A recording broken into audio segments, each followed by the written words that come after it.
Hey everyone, it's Phil, and a happy Mother's Day to all of the mothers in our midst. Thinking not just of the mothers who gave birth to us, but also those who have been like a mother to us, who have adopted us formally or informally, who have been a mentor, who have cared and nurtured for us, and who are a blessing. I want to recognize as well today that that Mother's Day isn't always a happy day, and it's a day that can be full of grief because we miss a very much loved mother who has passed away. We can also find it hard because not every mother fulfilled the role that they were intended to fulfill.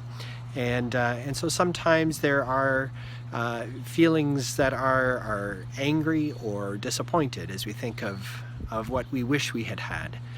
But in all of these things, we recognize that God has placed some very special women in our lives to be a blessing, to show us the love of God, and to care for us in special ways. So we want to bless all of the women in our lives who have been such an incredible blessing and who are continuing to be and are being a blessing to another generation still. So happy Mother's Day. And we want to take a look today in God's Word and thinking of mothers, mothers among all of the roles that can be fulfilled. Motherhood is one in which there is a very clear purpose, the purpose of caring for another generation, nurturing them, showing them love, and doing all of that in spite of the things that we do. And so we're grateful for the grace that God instills in mothers and in motherhood. They have a purpose, they have a mission that they're on. And that mission continues even once the kids are grown and out of the house and have families of their own. We want to think today and in the next few weeks not just of the special purpose of one small group of people, but all of us who put our faith in Jesus Christ. And the fact is, when God invites us into his family, he not only overwhelms us with his forgiveness and his love, but he also gives us a purpose, not just a unique one for each of us individually, but a purpose for his people, his gathered people, the church. That's as true today as ever. And the passage that we just heard out of Exodus talks about a purpose, and it assumes a purpose as well.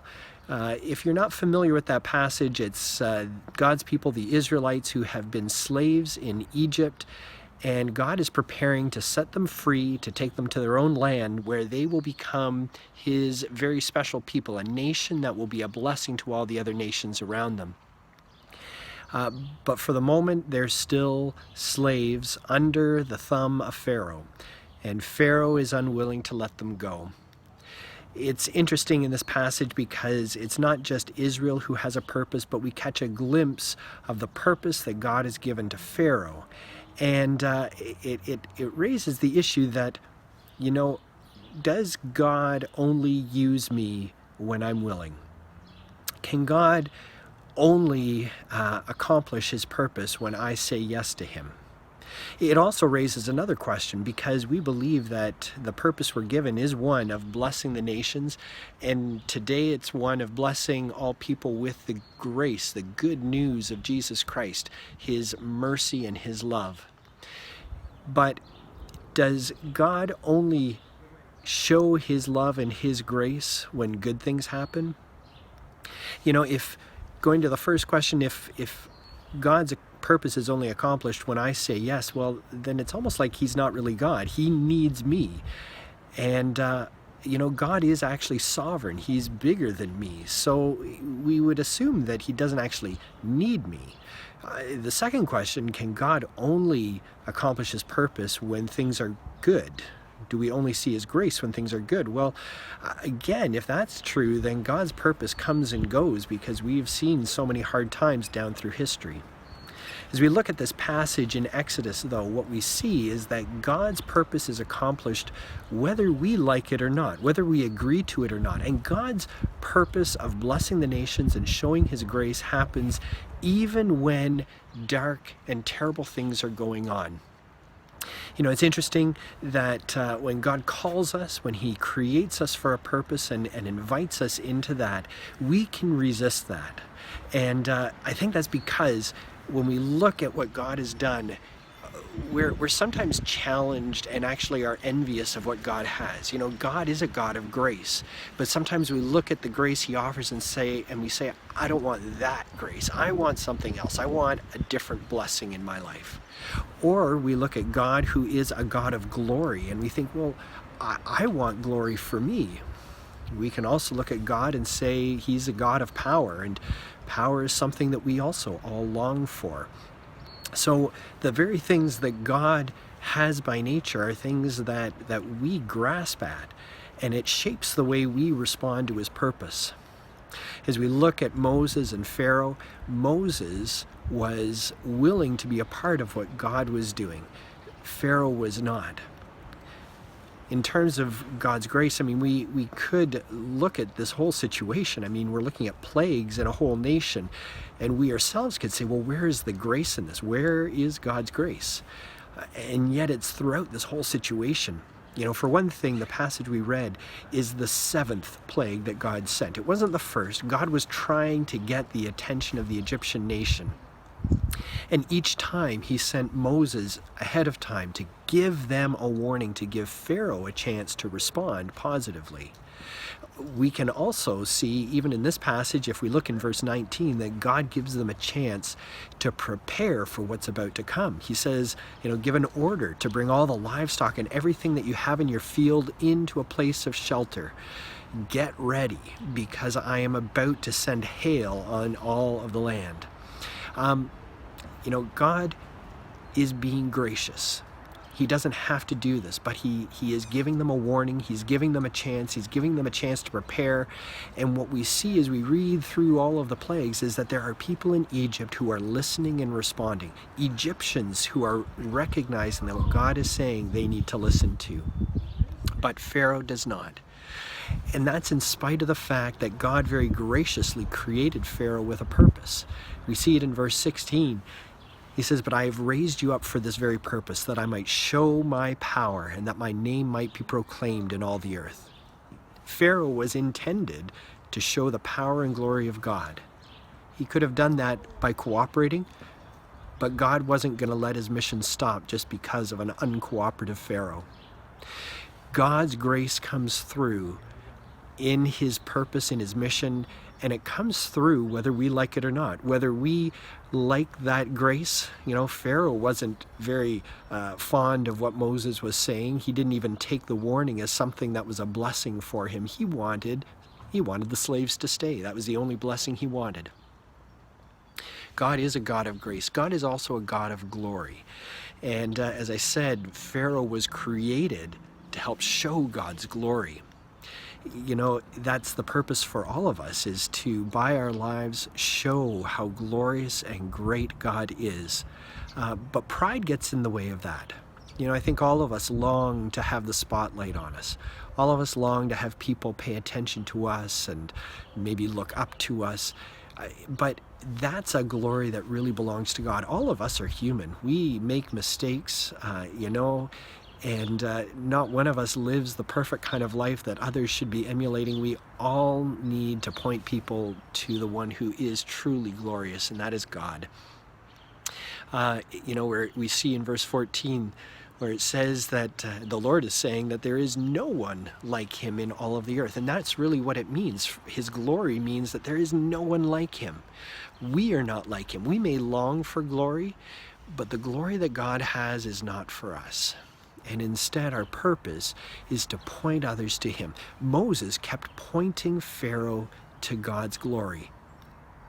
Pharaoh wanted the glory for himself, and so his heart was hard. God is also a God of power. And these plagues that were sent on Egypt are examples of that power. Again, it wasn't power without grace, without mercy, without warning. All of those things were there, but God kept saying, you will see how strong I am. You'll see that I am the true God. But Pharaoh was unwilling to listen to that. Even in the midst of his power, God reminds Pharaoh of his mercy. Verse 15, he says, I could have stretched out my hand and struck you and your people with a plague that would have wiped you off the earth. God was being so very patient.